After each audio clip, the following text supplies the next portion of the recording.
Good morning, everyone.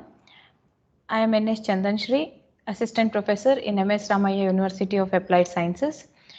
In today's session, we'll be learning on the topic soil stabilization. So soil stabilization, it's an improvement process. What happens is nowadays we are seeing that the natural soil, the good quality soil is getting depleted, and the usage of if we want to construct and if we want to construct the road, and if the quality of the soil there is very poor, we cannot use that particular soil, and most of the times it happens so that borrowing a good soil from a quarry or from a particular source becomes very costly affair because of the cost involved in the transportation. So transportation of such a bulk material to the required site. So in that case, one of the solution that we can think of is a method of soil stabilization.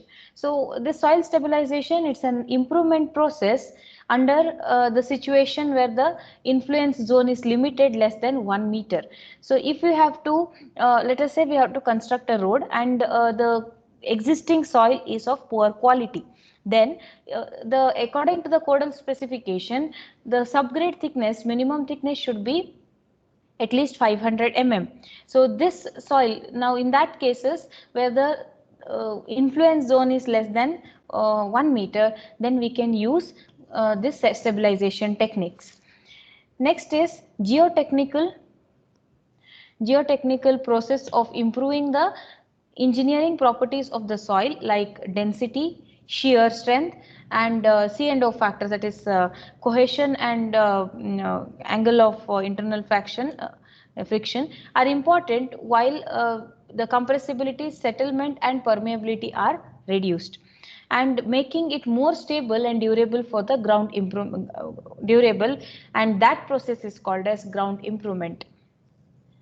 Soil stabilization, or the stabilizing a soil, implies the modification of the properties of a soil, water, and air system. Generally in a soil, what happens? We have soil, water, and voids, or in the form of air. In order to obtain the lasting properties, in order to enhance the properties, we go for stabilization techniques. So there are certain parameters involved in deciding upon this stabilization techniques. First one being the properties of the soil to be stabilized. So we have to first address the soil that has to be stabilized. If the soil is if we can stabilize the soil, if the properties are such a way that we can enhance the existing properties, then we can go for stabilization. Sometimes if it is for example, if the soil is an organic soil, then there is no point in stabilizing that organic soil, because whatever amount of stabilization we apply, the soil will the enhancement in the property is not to a very greater extent. Next one is planned improvements. In the planned improvements, we have to so here another deciding factor is planned improvements.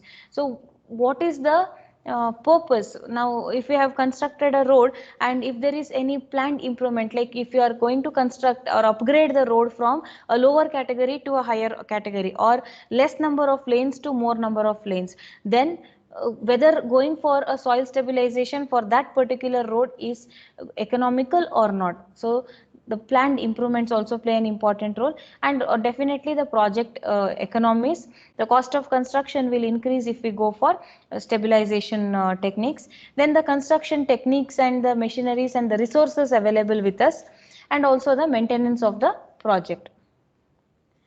Next is the objectives of the soil stabilization. The first objective is reducing the volume of the voids, that means reducing the porosity of the soil. When we reduce the porosity or the voids present in the soil, we are going to get a dense mix. Denser the mix, more the stability. Filling the voids that cannot be eliminated, or reducing the permeability. So if voids cannot be eliminated, then what we can do is we can introduce certain materials into the soil so that those voids are filled. Next is increasing the bonding between the grains. So increasing the bonding between the grains can be done by increasing the mechanical strength. If we increase the bond between the grains, we increase the mechanical strength of the soil. So there are certain procedures which can be followed, and any one of these procedure can be followed. Sometimes combination of this procedure is also followed to enhance the property of the soil. So first one is the mechanical procedure. So here what we do is we compact now the porosity is reduced by increasing the compaction for the soil. So when we increase the compaction, the voids get reduced, porosity gets reduced, thus increase the density of the soil or the strength of the soil. Next is physical methods by acting on its texture. So what happens is we have to now sometimes because of poorly graded mix, the compaction is not adequate, more number of voids are present, thus the stability or the strength is less. So what in the physical method, what can be done is we can add the missing particle sizes and enhance the property of the material. Next is by the chemical method.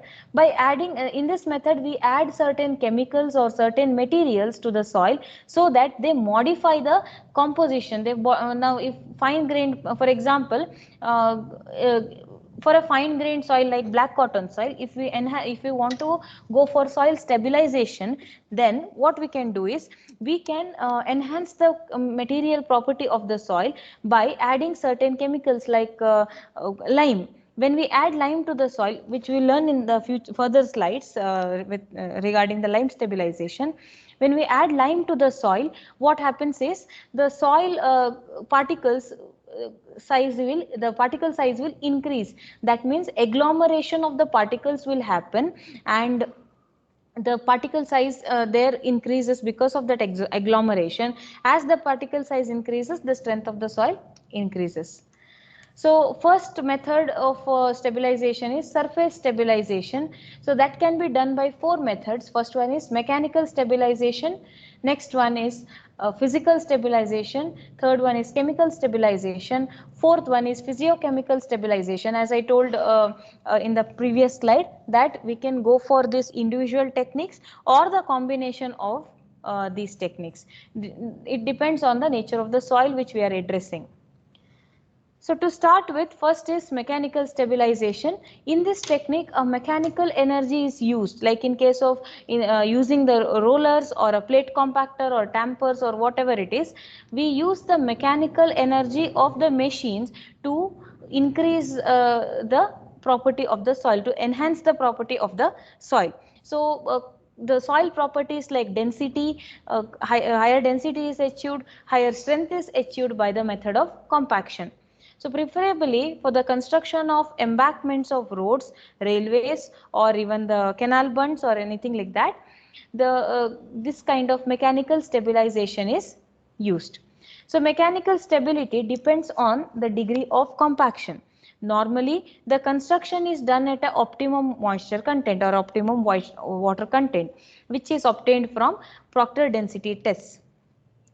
The uses of this mechanical stabilization are, first one is it is the simplest method of all the stabilization. It improves, we just have to roll the we just have to compact the existing ground. Second is to improve the subgrades of lower bearing capacity. So this I told you, by the method of compaction it enhances the density, which in turn enhances the strength of the soil and reduces compressibility. Next, third use is extensively used for the construction of bases, sub-bases and the surfacing of the road. Here in all these three layers, one thing that is common is aggregates. So in the mechanical stabilization, it is best suited for the layers with aggregates. So mechanical stabilization is not that much suited for the soil layers. The major reason behind that is when we use it on a granular layers like base, sub-base or a surface courses, the aggregates present there starts aligning itself in a more compact way, thus enhancing the properties. Next is factors affecting the mechanical stabilization. The mechanical stability of the mixed soil depends on the following factors. First one is mechanical strength of the aggregate. The mixed aggregate is stable if the aggregate used in the construction has a higher strength. However, if this mixture is properly designed and compacted, even the aggregates of relatively low strength can provide you the good mechanical stability. That means here when we talk about the mechanical stability, we are talking about degree of compaction. So proper degree of compaction, if it is achieved, if it is compacted up to desired limit, even the lower quality of material will give us the higher mechanical strength. Next is mineral composition. The mechanical stability of the mixed soil depends on the composition of the material. The materials should be weather resistant. So if, for example, if you are talking about aggregates, then if the aggregates with higher pores, or if the aggregate is having the minerals like mica or something like that, then the resultant mix will have poor stability. So mineral composition becomes crucial. Next is the gradation. When we design any particular mix, it can be WMM mix or WBM mix or any kind of mix like that, it should be properly graded or well graded mix. It cannot be a poorly graded mix wherein certain particle sizes are missing. When such things happen, it is like compromising with the stability and the durability and the strength of the material. Next is plasticity characteristics. For mud road surfacing, the high plastic soils are used as a binder material. For now in certain village areas, certain roads are of they are just the mud roads. No, they are not any, they do not have any kind of surface layers there. Sometimes earlier we used to use WBM, water bound macadam, wherein soil was acting as a binding material, but they pose greater cohesion. The soil with higher plasticity pose higher cohesion, moisture retention capacity, and they provide seal against downward movement of the surface water. As this soil will have higher cohesion value, the downward movement of water is prevented. For the base courses, the soil should have low plasticity to avoid the excessive accumulation of water and resulting in the lower strength of soil. So here the soil, if it is used as a binding agent, it should have higher permeable rate. Then the soil available at the site may seldom meet both the requirement. So it is necessary to mix the soil from the different sources to obtain desired mix. Second type of stabilization technique is physical stabilization. In this technique, the more than 2 or 3 different soils are blended to improve the physical property of a weak soil. So quite often some additives may be added for the purpose. So the list of additives are listed here. First one is you can add cement to enhance the physical property of the soil, or we can add lime, then we can add bitumen, or there are lot of other chemicals available, one of them being sold in the brand name as RBI 81. Then we have resin stabilization. So all these are the chemicals that are added, or the additives that are added to enhance the physical properties of the soil. So first one being the cement stabilization. So most commonly used for the road construction. So when generally what happens is these heavy clays are very difficult to pulverize in the site. So when we have to compact the soils upgrade, what happens is we have to pulverize the entire material and then add optimum moisture content and compact. But for heavy clays, this pulverization itself is very difficult. So well graded sand and gravel mixes up to 10% fine binder material, that is passing through 200 number sieve is used, and then quantity of cement to be determined on the trial basis in the lab.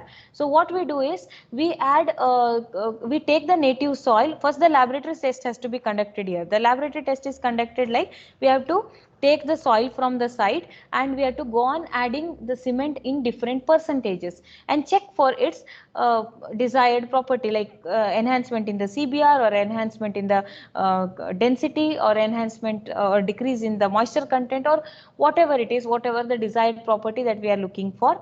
Those properties has to be checked in the lab, and one optimum dosage of cement has to be given. For this particular kind of soil, this is the optimum dosage of cement that has to be added for it to attain so much of desired properties. Like that we have to give. And once the cement is added, now that percentage of cement which is determined by the laboratory test is added to the soil in the field, and it is cured for 7 days. And the minimum strength that is required is 3.5 Newton per mm square for 7-day cube strength. Compaction to be completed within 2 hours after laying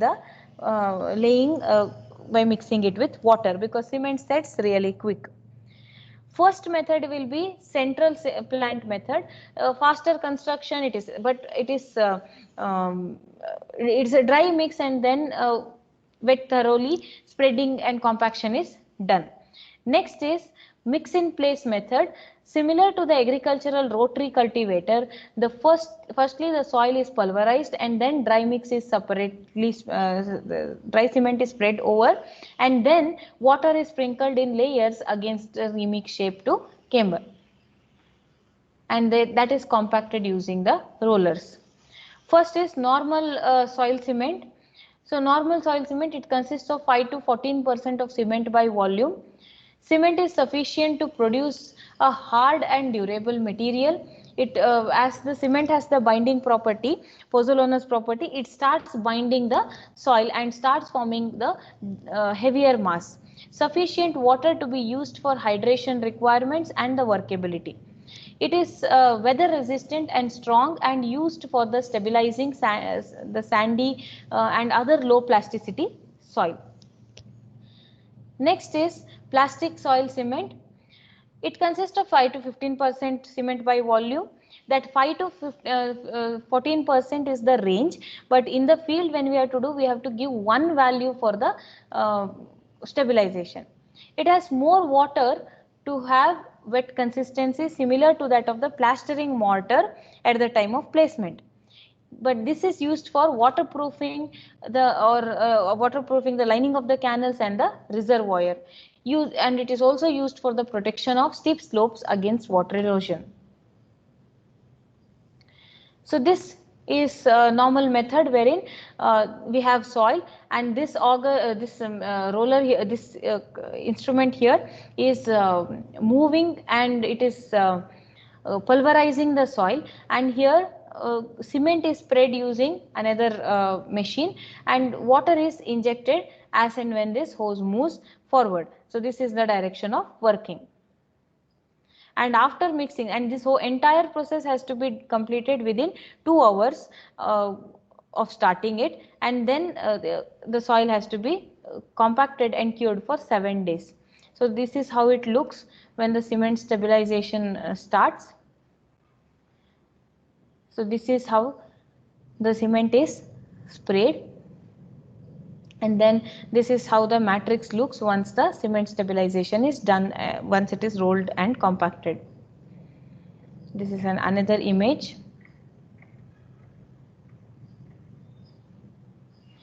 Next type of stabilization in the under physical stabilization is lime stabilization. There are basically 5 types of lime that we use. First one is high calcium quicklime, that is CaO, calcium oxide. Then we have hydrated lime, that is high calcium lime, CaOH2. Then we have dolomite lime, wherein the composition is CaO plus MgO, calcium oxide plus magnesium oxide. Then normal lime, that is hydrated dolomitic lime, CaOH2 plus MgO. Then pressure or hydrated dolomitic lime. So here we have CaOH2 plus MgOH2. The quicklime is more effective than the hydrated lime, but the hydrated lime is more safer and convenient to handle, as the quicklime lacks water molecule OH content, it is very dangerous to handle it because it may cause blisters on the people who are on the hands of the people who are using it with the naked hand. It cannot be handled with the naked hand. So generally hydrated lime is used, water is pre-mixed and used, and it is known as slaked lime. The higher the magnesium content of the lime, less is the affinity for water and less is the heat generated during the mix. So exothermic reactions are reduced if we use the lime with magnesium oxide content. Then the amount of lime varies between 2 to 10% of the soil. Similar to the cement stabilization, the optimum percentage of lime that has to be used for the construction or for the stabilization should be determined in the laboratory. So depending on what kind of lime is used or chosen for the stabilization, laboratory tests are conducted to determine optimum dosage of lime to be used in the stabilization. Lime stabilization is done by adding lime to the soil. It is useful for the stabilization of clayey soil. So in short, if the fine grained soils are there, we can go for lime stabilization. When the lime reacts with the soil, there is an exchange of cations in the absorbed water layer and decrease in the plasticity of the soil occurs. The resulting material is more friable than the original clay is and therefore more suitable as subgrade material. So what happens is, when this lime is used in the soil, it starts forming the it forms the agglomeration of the materials or small clinker kind of things, which increases the particle size, thus increasing the other properties. So there are different types of lime. This lime is produced by burning limestone in kilns. The quality of the lime obtained depends upon the parent material and the production process. Following, the amount may be used as a rough guide. So like 2 to 5% for the clay or the gravelly material having less than 50% of the clay fraction, or 5 to 10% for the soils with more than 50% of silt and clay fraction. About 10% for heavy clays used as a base or sub-base material. For soils having particle intermediate between 1 and 2, here mentioned above, the quantity of lime can be between 3 to 7%. So now all these ranges of the values are by empirical methods, like so many these are given after so many experimentation works, but when we have to decide in the field, we have to undergo a laboratory process for determining the optimum stabilizer content, that is if we are using lime. But this one thing we have to remember, lime is not effective for sandy soils. Construction methods used in the lime stabilization are similar to that of the cement stabilization. However, the following points has to be carefully noted. First one, the reaction in the case of lime is slow and there is no maximum time limit between the addition of lime to the soil and completion of compaction. Lime may be added in the form of a slurry instead of a dry powder. So it depends on in what form we have the lime.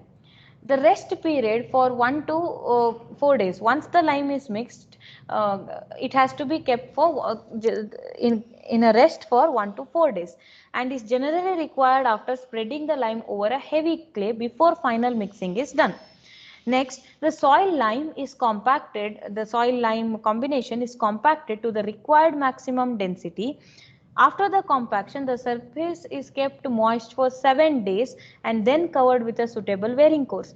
This 7 days is left to allow for all the exothermic reactions, and if we do not leave it for 7 days curing, the required strength may not be obtained.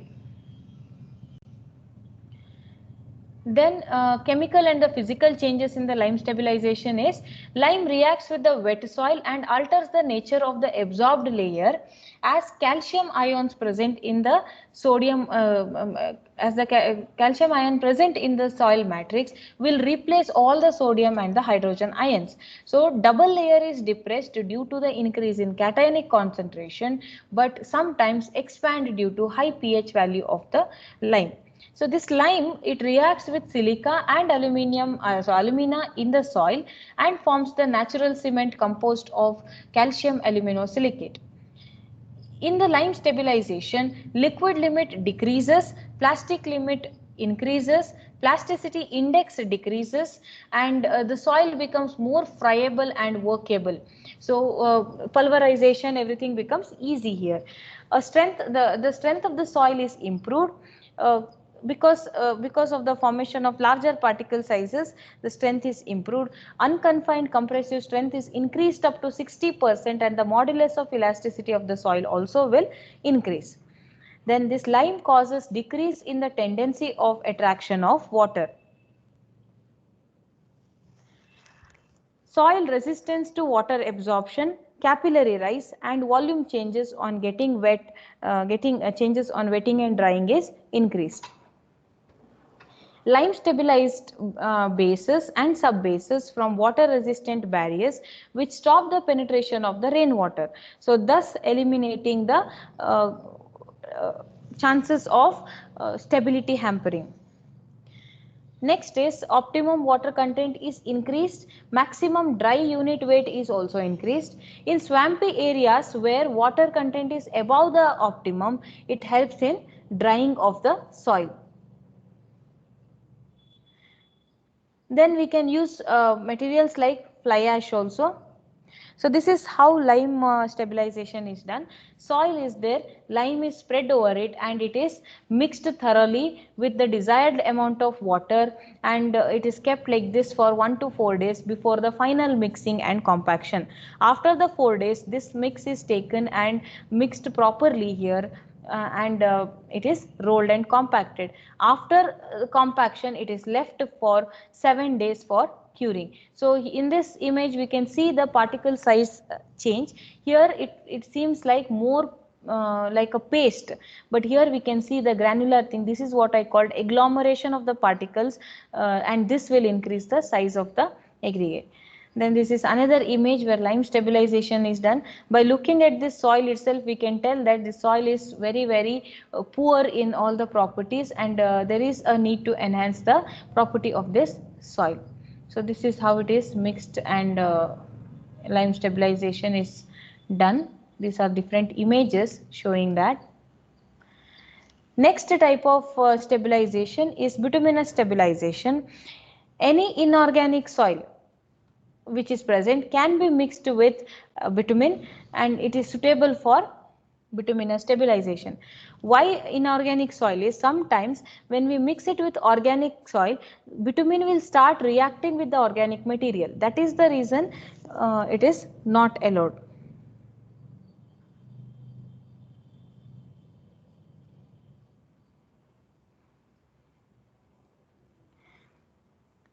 Next, in cohesionless soil, the asphalt binders, asphalt present in that or the bitumen present in that binds the soil particle together and serves as a binding agent.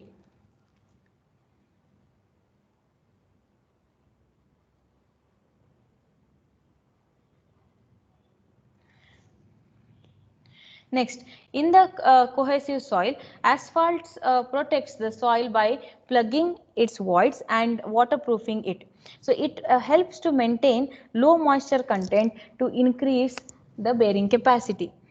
The amount of bitumen required is somewhere between 4 to 7% by weight. Again, for this also we have to conduct the laboratory tests, and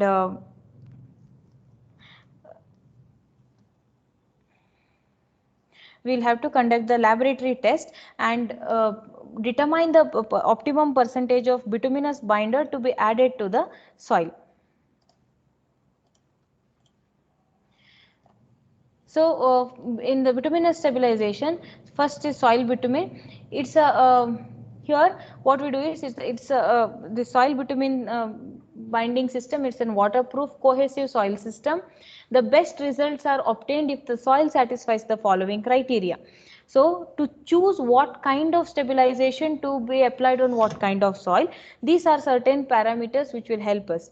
Now the soil passing through sieve number 4, that is 4.76 mm, should be 50%. Then the soil particles passing through 425 micron sieve should be somewhere between 35 to 100%. Then soil passing through 75 micron sieve should be somewhere between 10 to 50%. Plastic limit should be less than 18% and liquid limit should be less than 40%. The maximum size of the particle should not be greater than 1/3 of the compacted thickness of the soil bitumen. The quantity of bitumen required varies from 4 to 7% of the dry weight.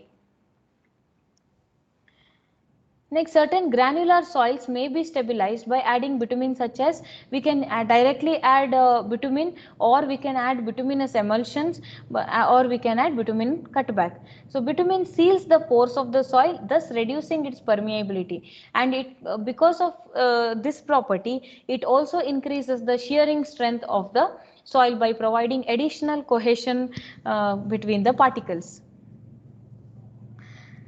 Next is soils of 3 different gradations are recommended. So what we do is there are 3 gradations, like soil passing through 200 mm, where is between 200 that is 75 micron, where is between the given soil the given sieve size ranges, and then it is mixed and laid in the field. Next is oiled earth. The soil surface consisting of silt clay is waterproofed by spraying bitumen in 2 or 3 application. One is we can add bitumen, another one is we can spray the bitumen. Slow or medium curing bitumen or bitumen emulsions are used in this process. The bitumen penetrates only for a shorter depth into the soil, and it is required, like the requirement of the bitumen is around 5 liter per square meter of the soil. Next type is sand bitumen.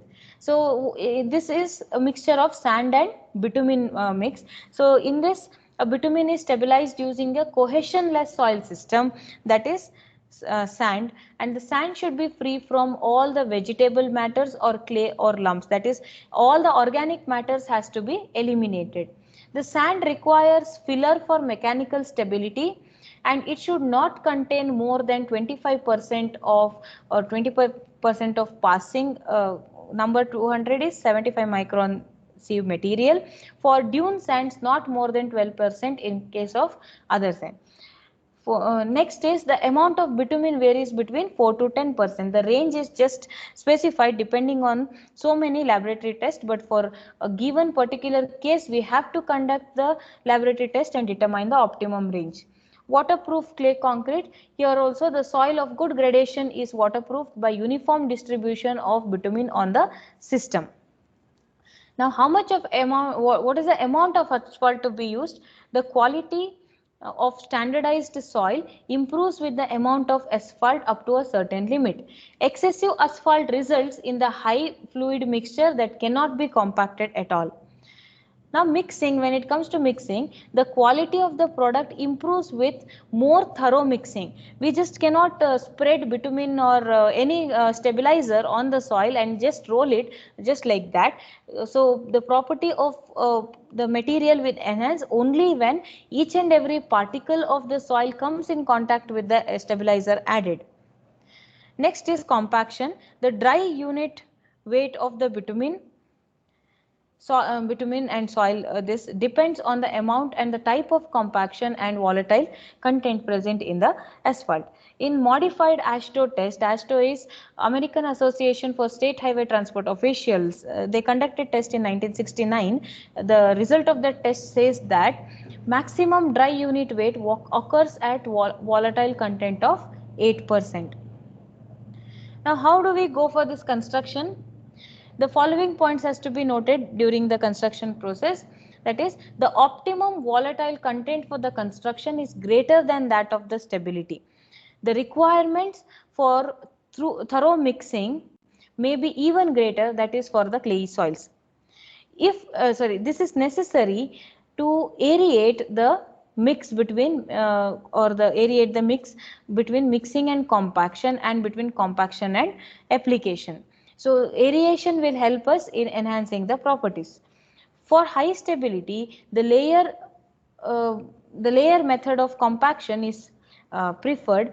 Each layer is about 5 centimeter thick, and when the lower layer is dried up, subsequent layer is laid. So until the lower layer dries up, the subsequent layer should not be laid. The total thickness of the base will be somewhere between 10 to 20 centimeters. In the mix in place method, the bitumen is sprayed in several passes, and each layer is partially mixed before the next pass, so that this will ensure the bitumen will get completely coated with each and every particle of the soil. Factors affecting bituminous stabilization are: first one is type of the soil. So it depends on what kind of soil we are working on. If we are working on a two plastic soil, that is the soil which has more clay content, then it becomes very difficult for us to pulverize. So pulverization, when it is difficult, each and every particle cannot be coated with the bitumen.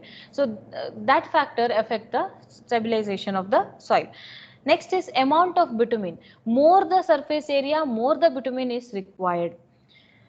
Next, that will adversely affect the cost of construction. Next is mixing and compaction. Ease of mixing and compaction becomes very crucial, and these are the factors affecting the type of soil. These are the factors affecting the bitumen stabilization. So the bitumen stabilized soil will look like this. Once the curing is done, then it has to be rolled and compacted. Next type of stabilization is chemical stabilization.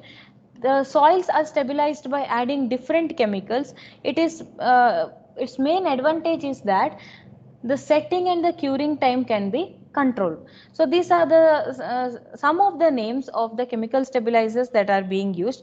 There are several chemical stabilizers in the market. Out of them only some are listed here.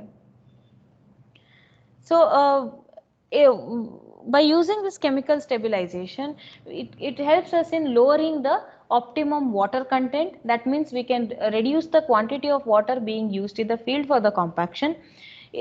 Causes a small decrease in the strength of the soil sometimes, or sometimes it enhances the property of the soil also. However, if the compacted soil is put to water inhibitions or water conditions, the water pickup is reduced, that is absorption affinity is reduced, and the strength of the soil is enhanced. The benefits of the stabilization require the presence of the chemicals in the pore fluid. These chemicals, as the chemicals is leached out, the benefits are lost. So it is very important for that chemical to remain in the soil matrix to enhance the properties.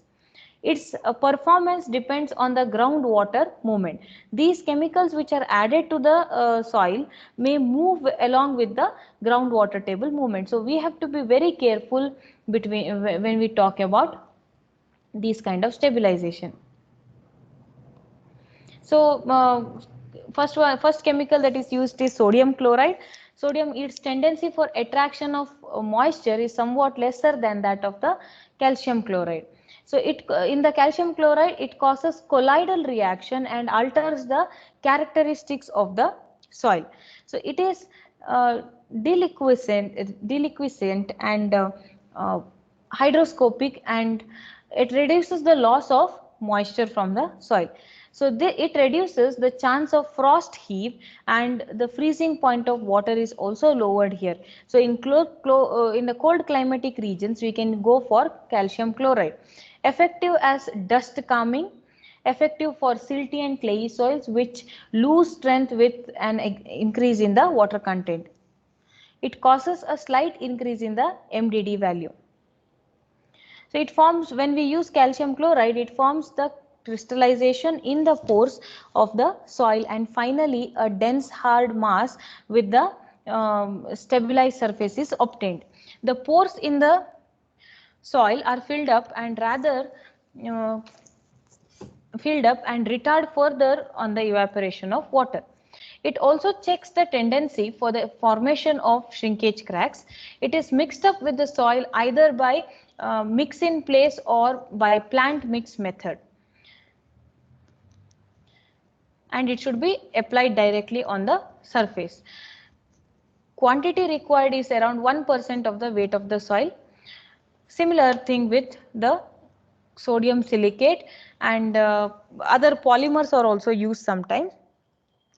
And chrome legene is also used. Chrome legene is obtained by a byproduct during the manufacture of the paper, and this legene is formed by black liquor in sulfate paper manufacturing, and this is also used as a stabilizer, and the quantity or the amount that has to be used can vary between 5 to 20% of the weight, and everything has to be determined in the lab.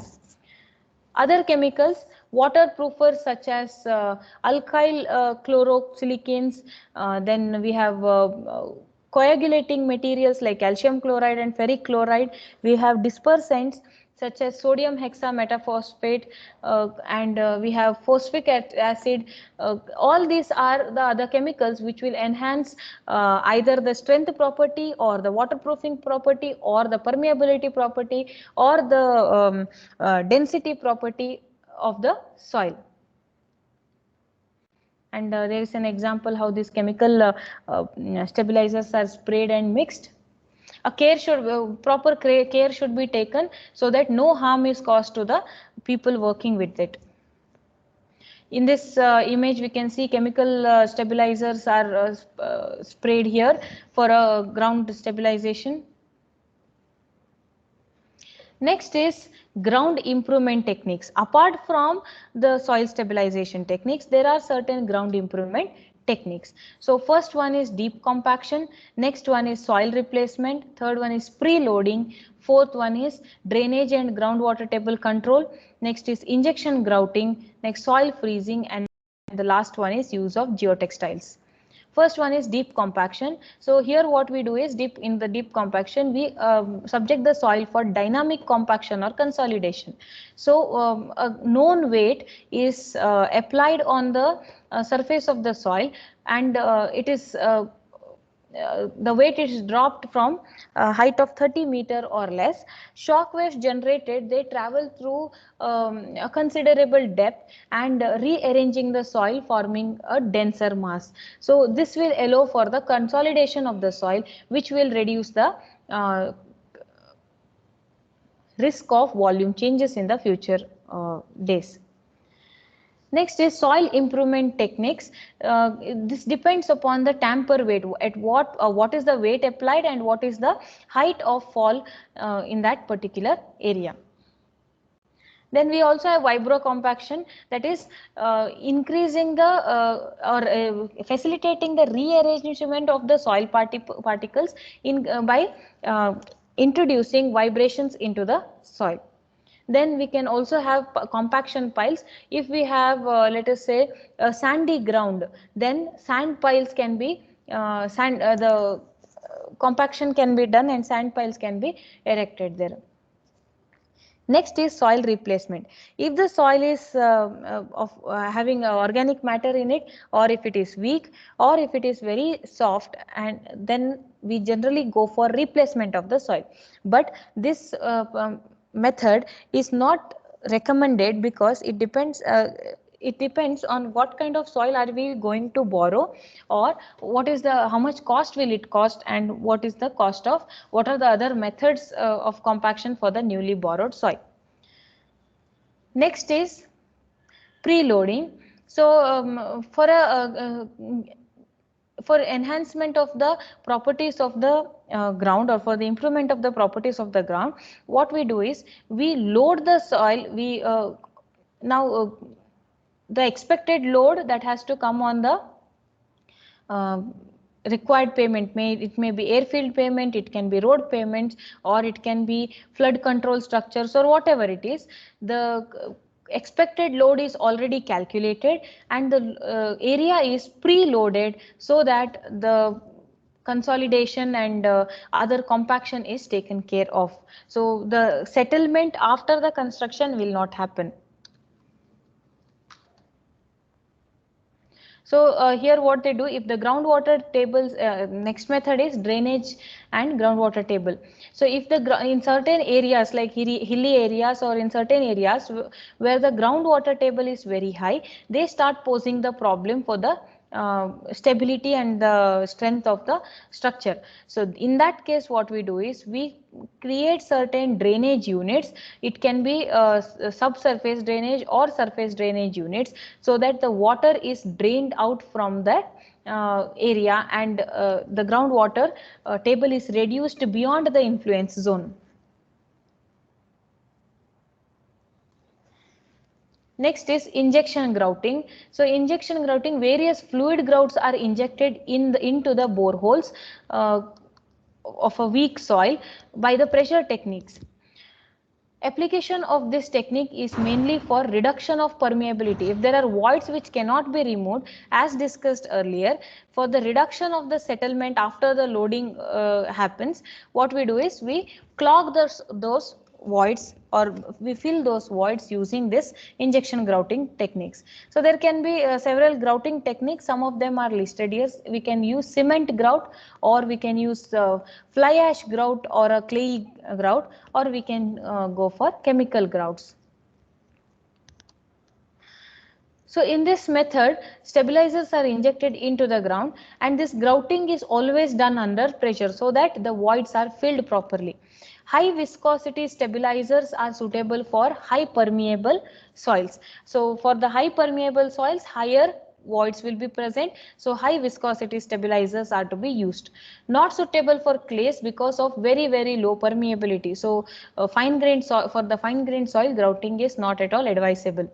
This the method is costlier than the other direct blending methods which we have learned till now.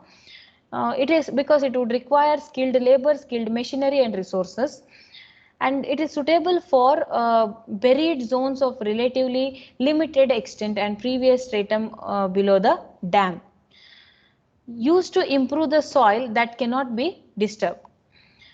An area close to an existing building can be stabilized using this kind of technique.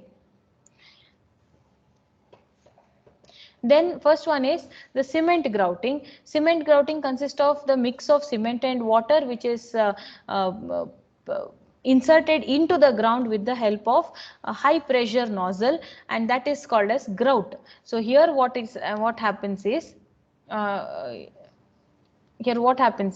this cement or the chemicals are also added in the grout to increase its fluidity, and also to and also the pressure is mentioned so that the cement enters the interstices of the voids.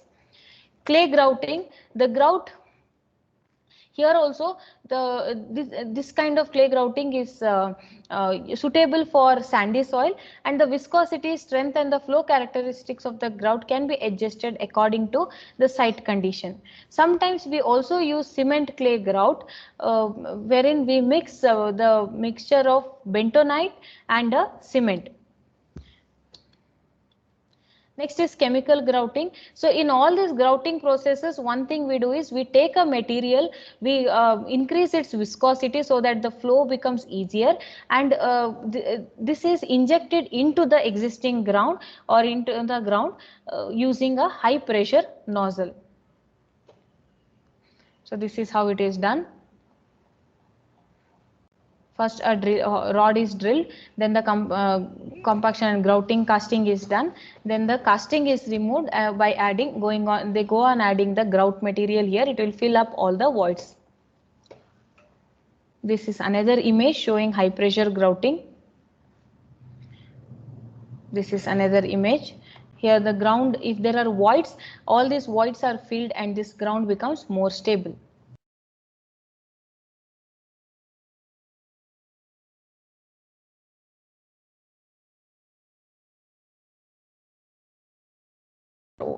Clay grout is put inside the ground. So this is how it will look like in case of road construction. This is another image. So this is an image of a rigid pavement wherein because of mud pumping voids have been created here. These voids can be corrected by the help of pressure grouting. So if it is left unattended, then the chances are there that this entire system will collapse. So this is how it is done. So these are the different images showing the grouting. And next technique is soil freezing technique. So in this method, it is suitable for the soil which are not too fine. So for the granular soils we can use this, because for finer soils the voids present there will be less, or it is very difficult to address the voids. So in this process, this is very slow but expensive and require circulation of ammonia gas. So it will cause irritation for the people working with it. Used for the stabilizing the excavations, for sinking mine shaft, for recovering undisturbed soils from granular strata, and for preventing inflow into the excavation. Then last type of stabilization is using the geotextiles. So geotextile stabilization, or this geotextile is nothing but it's a properly embedded in the soil, and it's a hand woven or knitted fabric which will enhance, which can be used for different purposes, and in case of stabilization it can be used to enhance the stability and the tensile strength of the soil. Geotextiles are porous fabrics made of synthetic material such as polypropylene, polyester, nylon, polyvinyl chloride, or anything materials like that. Geotextiles are manufactured as woven, non-woven, or in the grid form. These are used in the construction of the road over soft soils. Geotextile is laid over the soil and aggregate is placed directly over it. When the traffic passes over the road, it deforms and its strength is mobilized. The more a geotextile is deformed, the greater the load it can carry. Now, ASTM D4439 defines the geotextile as follows. A permeable geosynthetic or a geotextile material is comprised solely of these textiles. Geotextiles are used with foundation, with soil, with rock, earth, or any other geotechnical engineering related material as an integral part of human-made product structure or a system. Due to the very wide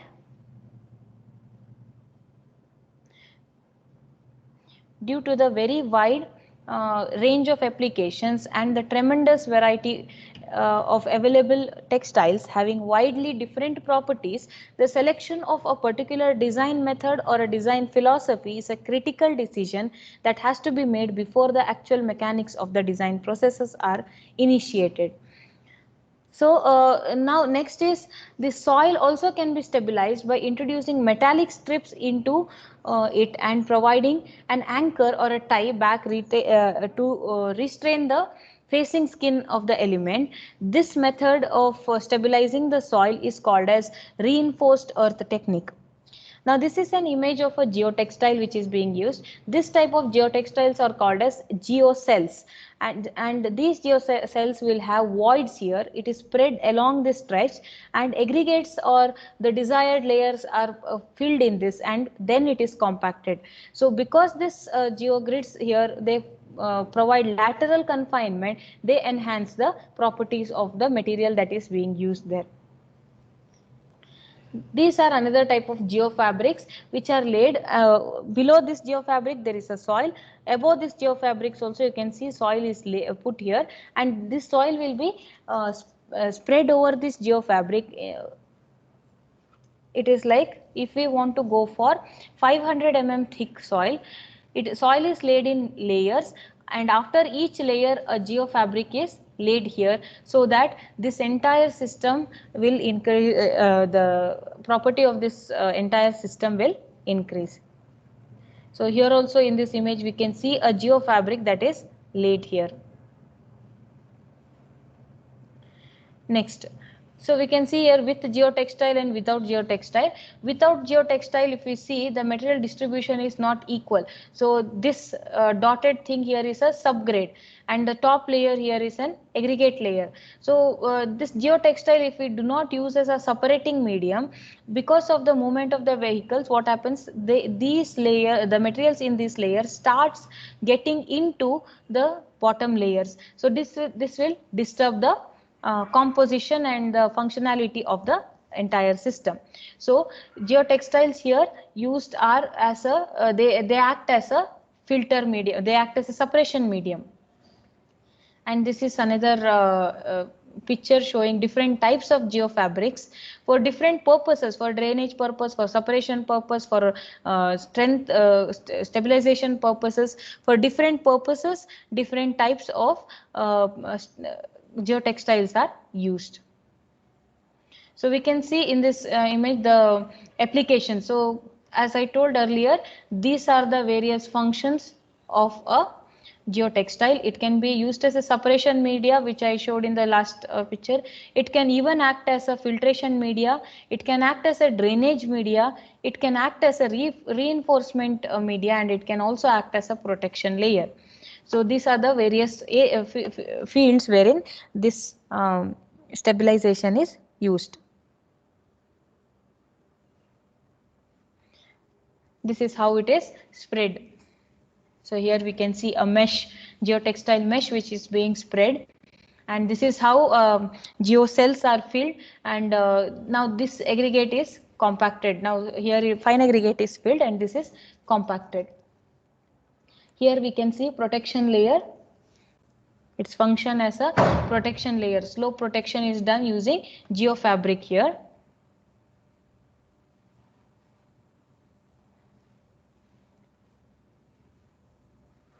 In this image also we can see the geotextile being spread to protect the slopes. This is another image of geotextile being used as a protection layer.